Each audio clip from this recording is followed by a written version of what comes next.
සුරංගනාලෝකට යන්න කලින් අපේ වීඩියෝ එකට ලයික් එකක් දාලා සබ්ස්ක්‍රයිබ් කරලා යන්න.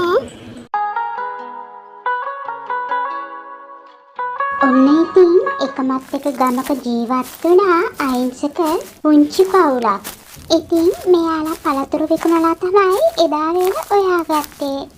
කුසුම මම පළතුරු ටිකක් හොයාගත්තා. මේක මම විකුණලා එන්න හොඳේ. මේ පොඩි මිදලාලිට සල්ලි දෙන්නත් ඕනනේ කුසුම්. අනේ සෝමපාල දැන් ඔයා කොහෙද යන්න දන්නේ? අනික ඔයාට ඇති සුවේකුත් නෑනේ සෝමපාල. ඔයා ගෙදරට වෙලා ඉන්න. ඔය ටික මං විකුණලා එන්න. එපා කුසුම් ඔයා යන්න ඕනේ නැහැ. මට දැන් හොඳයි. මං ගිහිල්ලා මේක විකුණලා එන්න. අනික අපි කඩයක් දාන්න ඕනි කියලා හිතාගෙනනේ ওই සල්ලි ටිකක් ගත්තේ කුසුම්. ඒ ණය සල්ලි ටික ගෙවන්නත් ඕනනේ. මට පුළුවන් මේ ටික විකුණන්න. ඔයා ගෙදරට වෙලා ඉන්න. සෝමපාල එයාගේ ගෙවල් ළඟ තියෙන ලොකු වනාන්තරයකින් තමයි පළතුරු හොයාගත්තේ. ඒ හොඳ පළතුරු තියෙන නිසා සෝමපාල පළතුරු කඩයක් දාන්න ඉතාලගෙන සල්ලි ටිකක් ණයට ගත්තා. හැබැයි අවාසනාවට සෝමපාල ලෙඩ වුණ නිසා ඒ සල්ලි ඔක්කොම එයාගේ ප්‍රතිකාර වලටම වියදම් වුණා.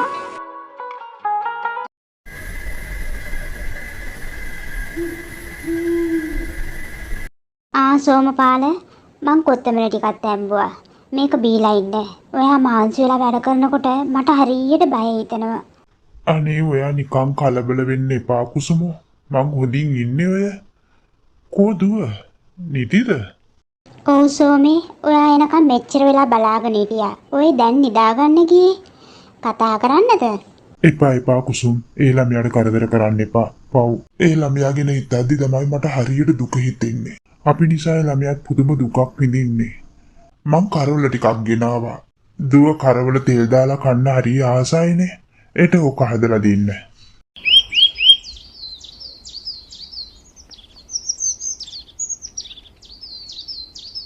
සෝමපාල තමන්ගේ ලෙඩ ගැනවත් හිතන්නේ නැතුව හරියට මහන්සි වුණා.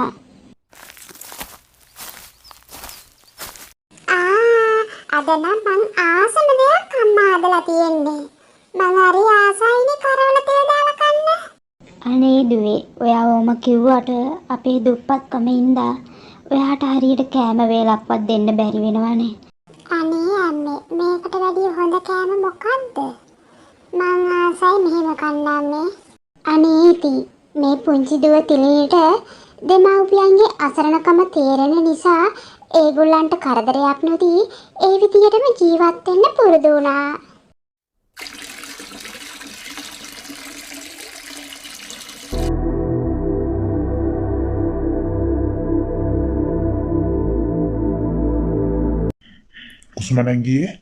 කුසුමනංගියේ පොඩක් එළියට ආවනා. ජිනදාස අයියේ මොකද මේ කලබලේ වගේ? මොකක් හරි ප්‍රශ්නයක්ද? අන්න සෝමපාල කලන්ත දාලා වැටිලා වෙර ගෙදරට අරන් ගියා. කතා කර ඉන්න වෙලාවක් නෑ නංගියේ. එන්න යන්න ඉක්මනට. අනේ සෝමපාල මං කට කැඩෙනකන් කිව්වානේ මාන්සි වෙන්න එපා කියලා. අයියෝ. අනේ දෙයියනේ දැන් මම මොනවද කරන්නේ?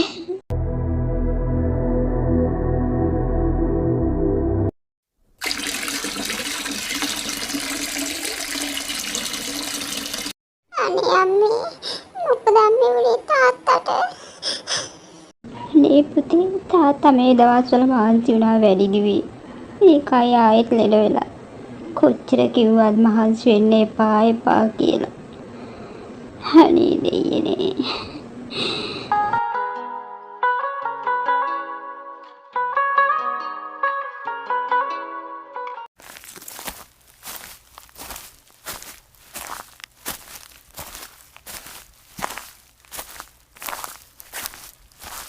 තිරණී මං සෙල්ලම් කරන්න යනවා ඔයත් එනවද?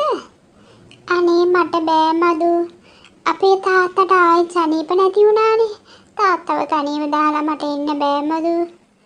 අනේ එමද? ඔයාගේ තාත්තට ඉක්මනට සනීප වෙන්න ඕනේ කියලා මාත් ප්‍රාර්ථනා කරන්නම් තිරණී. ඔයා දුක් වෙන්න එපා.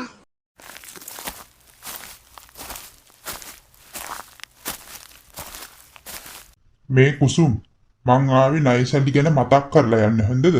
සෝමපාලට ආයෙත් අසනීප වුණා කියලා ඕක පිට දාලා මගේ ණයසලි ටික නොදී ඉන්න එපා. කියපු දවසටම දෙන්න බලන්න.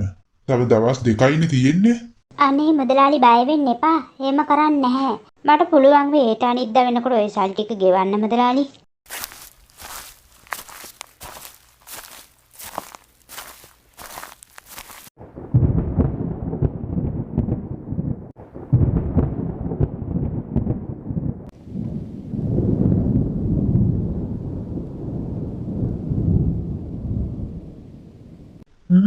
වහින්න වගේ නේද නංගී?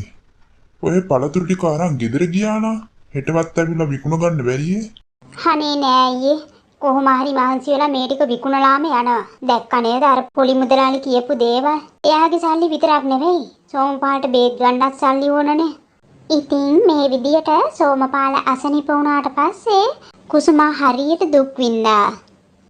මොන කරදර බාධාවක් ආවොත් කුසුම බය වෙන්නේ නැතුව තියෙන පළතුරු ඔක්කොම විකුණලා තමයි ගෙදර යන්නේ.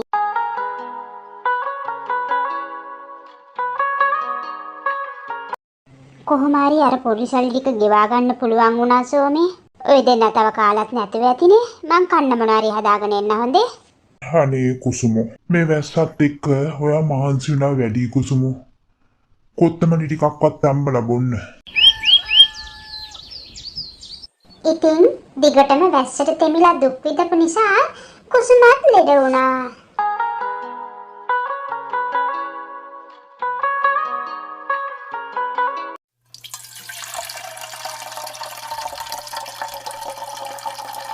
දුවේ මේ දවස්වල ඔයාගේ අම්මයි තාත්තයි හරියට කාලා නැති නිසා ගොඩාක්ම දුර්වල වෙලා. පුළුවන් නම් පළතුරු ටිකක්වත් හොයලා දෙන්න බලන්න.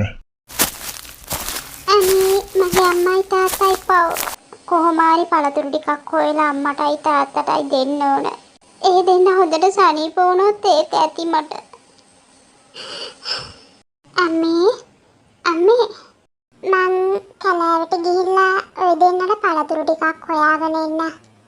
මේ දවස්වල හරියට කෑවෙත් නෑනේ අම්මේ. අනේ දිවි ඔයා කොහෙද යන්න හදන්නේ? අනික අර ලොකු කැලෑවට ඔයාට යන්න පුළුවන්ද පුතේ? ඔයා යන්න එපා. අපි දෙන්නත් ගිහිල්ලා ගොඩාක් මහන්සි වෙලා තමයි ඔය පළතුරු ටික හොයන්නේ. තනියම යන්න එපා දිවි කියන දේ අහන්න. අම්මා බය වෙන්න එපා. මං ගිහින් ඉක්මනට එන්න. ඉතින් තිලිනි තනියම කැලෑවට ගිය නිසා මේ අම්මයි තාත්තයි අරි බයෙන් බලාගෙන හිටියා දුව එනකම්. අතන නම් ලොකු අඹ ගහක් තියෙනවා. ඒකෙන් අඹ ගෙඩි ගොඩාක් තියෙනවා. හැබැයි ඒකෙන් කඩන්න බෑනේ. උසයිනේ. ගල් ගාලා බලමුකෝ එකක් දෙකක් හරි වැටෙයිනේ. ඔහොම හිතාගෙන තිලිනි අර අඹ ගහ තියෙන පැත්තට ගියා.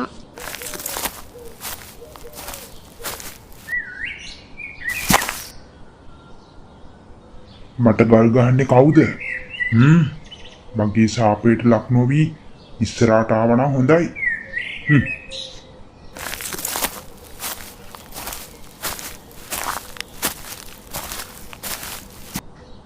අනේ මට සමා වෙන්න තාපසතුමනි.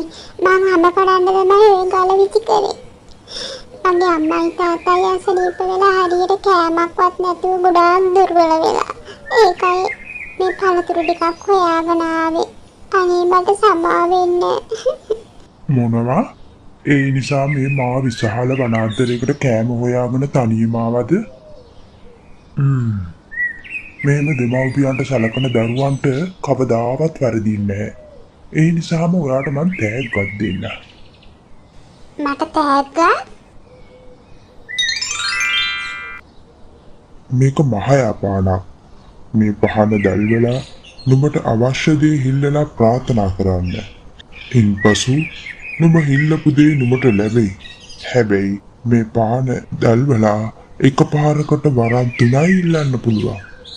මුනිවරයාට ස්තුති කරලා අරි සතුටින් පාන හරගෙන ගෙදර ගියා තිලිනි.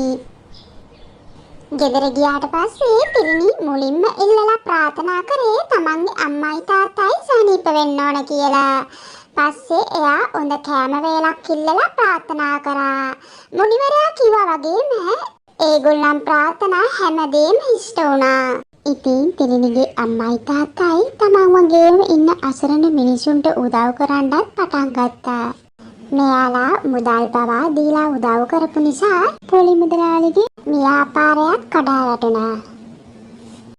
පොලි මුදලාලිගේ ව්‍යාපාරය කඩා වැටෙන්න හේතුව ඔයාගත් පොලි මුදලාලිගේ ගෝලයා පොලි මුදලාලිය ඔයාගෙන ආවා විස්තර කියන්න.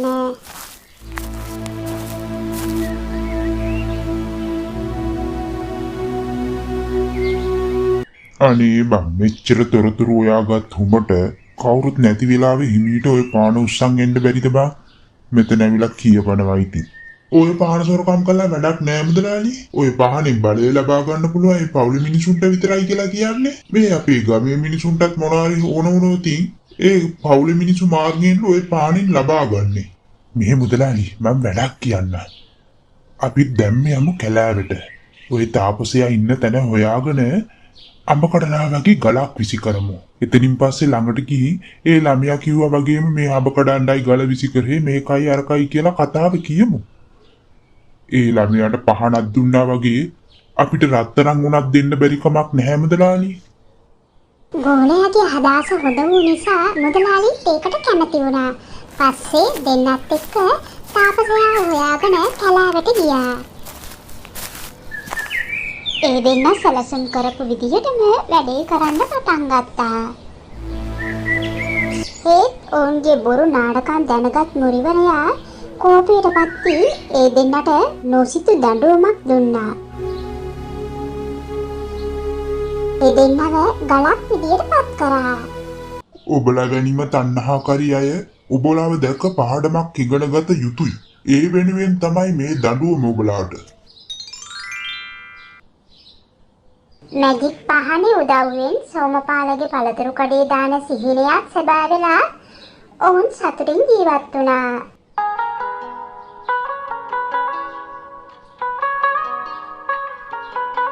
අපිත් එක්ක එකතු වුණ හැමෝටම බොහොම ස්තුතියි.